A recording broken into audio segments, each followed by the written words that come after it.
Sweet and lovely viewers. তো কেমন আছো তোমরা সবাই? আশা করি প্রত্যেকে অনেক অনেক ভালো আছো।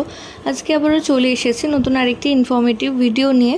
আজকের ভিডিওতে আমরা কথা বলবো গর্ভাবস্থায় অর্থাৎ আম খেলে শরীরের গর্ভবতী মায়ের কি উপকার হয় বা কি অসুবিধা হতে পারে সেই বিষয়ের আজকের আলোচনা। তো আলোচনা প্রথম থেকে শেষ পর্যন্ত সাথে থাকার অনুরোধ রইল এবং সাথে থাকতে অবশ্যই চ্যানেলটি সাবস্ক্রাইব করে রাখবেন, সাবস্ক্রাইব করে বেল বাটন প্রেস করে রাখবেন এবং ভিডিও ভালো লাগলে অবশ্যই ছোট্ট একটি লাইক দিয়ে আমাদের পাশে থাকবেন। তো চলুন আসল জায়গায় আলোচনা করা যাক। তো প্রাথমিকভাবে যেহেতু গরমকাল পড়ে গেছে, আমেরও সিজন চলে এসেছে এবং প্রত্যেকটা গর্ভবতী মা কম বেশি ফল খাওয়া উচিত এই সময়। এবং যেহেতু আমের মধ্যে প্রচণ্ড পরিমাণে আয়রন রয়েছে, এছাড়াও ভিটামিন B6 রয়েছে, এছাড়াও ফলিক অ্যাসিডের পরিমাণ প্রচুর রয়েছে। তো সেই ক্ষেত্রে আম হচ্ছে একদম খুব ভালো একটা ফল থ্রু আউট প্রেগনেন্সির জন্য।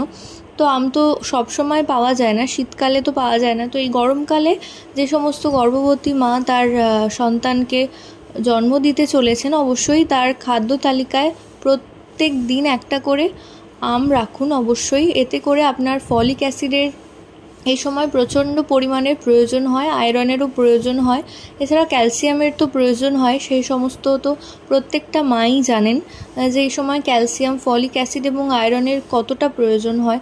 তো এই ঘাটতি মেটাতে যেহেতু ওষুধ প্রেসক্রাইব করা হয়, তার সাথে সাথে কিন্তু ফলমূল খেলেও তার মধ্যে থেকে ফলিক অ্যাসিড, আয়রন এসব পাওয়া যাবে। তো আমের মধ্যে যেহেতু আয়রন এবং ফলিক অ্যাসিড এই দুটো উপাদানই রয়েছে, তো প্রত্যেককে বলবো অবশ্যই নিজেদের খাদ্য তালিকায় একটা করে আম অবশ্যই রাখার চেষ্টা করুন। তো আশা করছি ভিডিওটা আপনাদের কাজে আসবে। প্রত্যেকে ভালো থাকুন, সুস্থ থাকুন। আরও এই ধরনের ভিডিও পেতে অবশ্যই চ্যানেল সাবস্ক্রাইব করে রাখুন।